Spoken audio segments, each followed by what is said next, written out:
weird. Hey guys! Remember to look at the camera and not at the screen. So today I'm going to be talking about my top 5 favorite countries that I visited.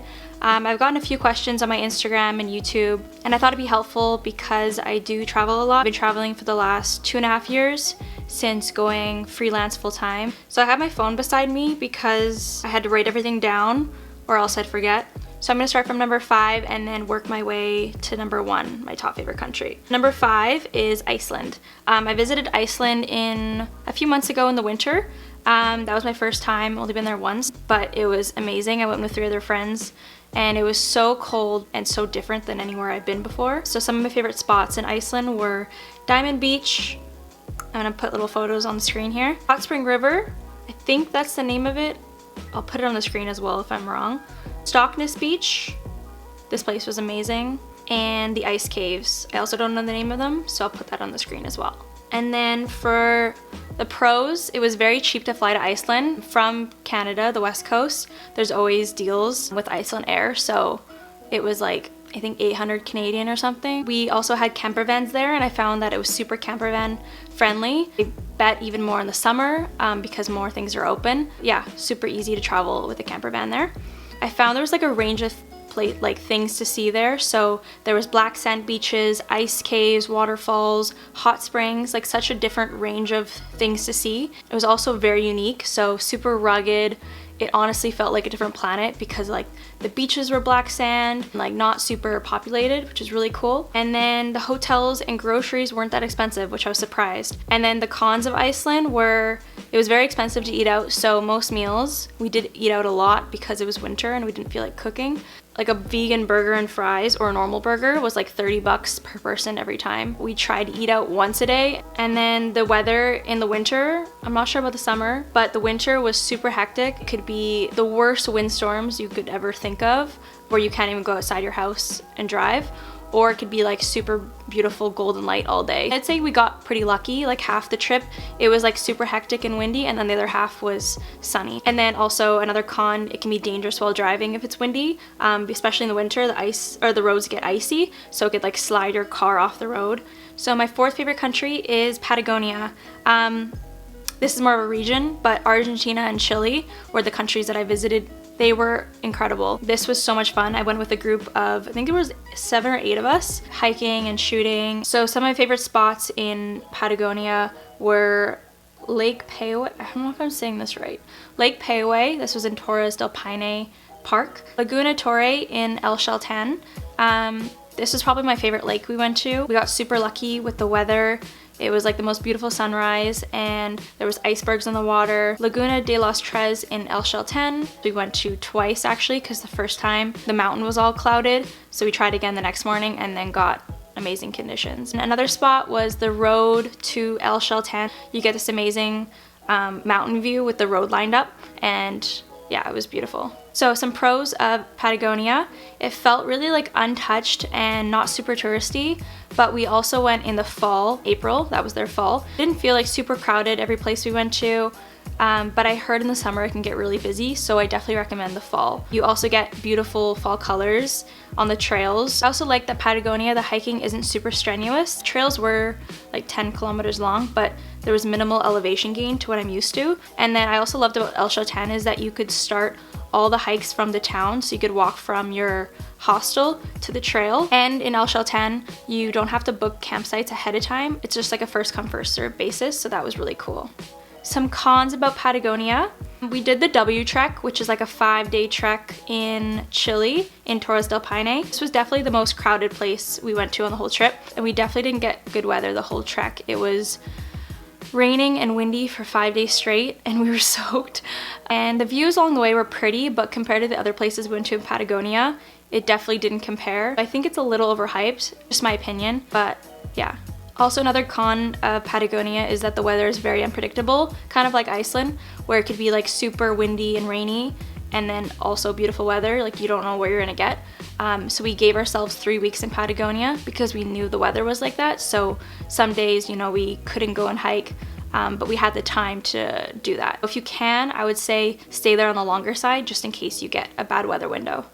Another con of Patagonia, which is not really a super important con, but it was hard to find healthy / vegan vegetarian food, especially in El Chalten. It seems like Patagonia is very meat heavy. For myself, I'm vegan. It was definitely harder, and I ate a lot of french fries and a lot of bread. Honestly, in the grand scheme of things, it didn't matter because it was only a few weeks and the views were just insane. So number 3 is Italy.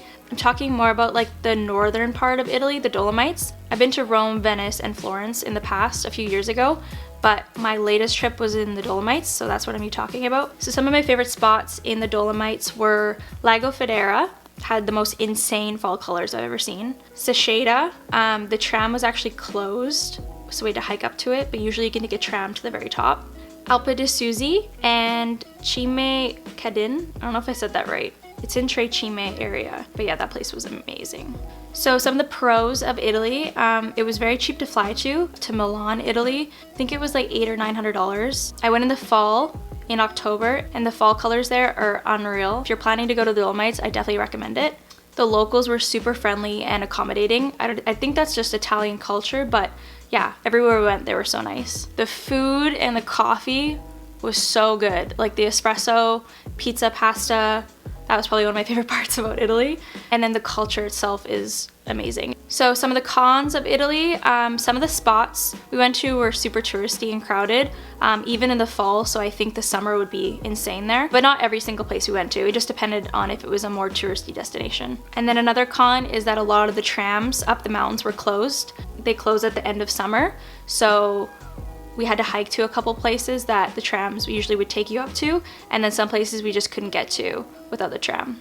Number 2 is Switzerland. I almost rated it my number 1 favorite country. It's definitely a close tie. I only spent 5 days there in the fall, but I definitely want to go back in the summer and spend like weeks there. So some of my favorite spots in Switzerland were Schäfler, Saxerlook, Lago di Saoseo. I don't know how to say that. I definitely butchered that. This place had unreal larches. It seemed like it was more known to locals because it didn't seem like that there were many tourists there.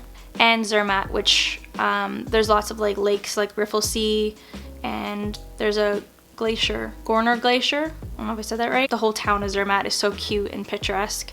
And then pros of Switzerland, it's a small country, so everywhere we went to, it didn't take very long. It was like a couple hours here, a couple hours there. You could definitely do it in a shorter amount of time, which was nice. Another pro is that it didn't feel super touristy except for Zermatt.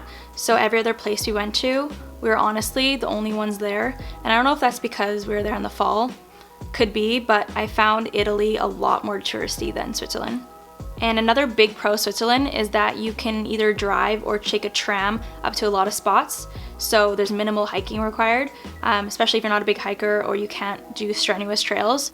So we would take a tram up a mountain, like a 15-minute tram, and then hike for maybe 30 minutes on a flat trail to get to a lot of the places I just talked about. So yeah, Switzerland is very well equipped for like all kinds of travelers. Some cons about Switzerland, the food, gas, and hotels are super expensive. You can't really get around that when you're there unless you're camping a lot, which we didn't just because it was pretty cold. If I go back in the summer, then I would definitely camp a lot more to save money. Alright, and my first favorite country is New Zealand. This was definitely tied with Switzerland, I would say. But overall, I have such a strong attachment to New Zealand. I've been there twice now. Once was at the very beginning of when I started traveling, and then I went recently a couple months ago. But yeah, it has such like a sense of home there. It kind of feels like where I live, maybe that's why. So some of my favorite spots in New Zealand are Hooker Valley Track, a classic. It's a short flat walk, it's like super easy, super pretty. Mueller Hut, this is another one that's in Mount Cook. So Hooker Valley and Mueller Hut are both in Mount Cook National Park. If you're gonna do any overnight hike there, I definitely recommend Mueller Hut. Milford Sound, we didn't get to explore much of it this time because you could only cruise through the sound at the moment. But yeah, on a rainy day, it's so beautiful there. And Alex Knobb, that was my first time doing this hike. It was near Franz Josef Glacier. So we camped like literally with a view of the glacier in front of us. And it was so, so pretty. I could probably spend like a month or two in New Zealand next time I go. And then some cons of New Zealand. The gas and food are very expensive. Getting groceries isn't too bad. Also the flight there, because it's so far away, is super expensive. So it was about $1,500 round trip, Also, a lot of the trails are pretty steep and take a few hours, at least 3 to 4 hours. So if you're not a big hiker, I wouldn't recommend a lot of the hikes there. But there's also a lot of places to see without hiking, which is awesome. And then the last con is that there are tons of sandflies in the summer. So if you go, I recommend end of summer or early fall. I think that'd be a great time to go. But yeah, that was my top 5 favorite countries I've visited thus far. And if you guys want any more travel related videos, let me know in the comments below, and I'll see you in my next video. Bye. Wow, that light makes such a difference. Damn. This is all Brennan's setup, by the way. I have his microphone, his light, this is so fancy, and his camera, but I might use this setup for all my sit down videos because I like it. Okay, bye. I'm done. I did it.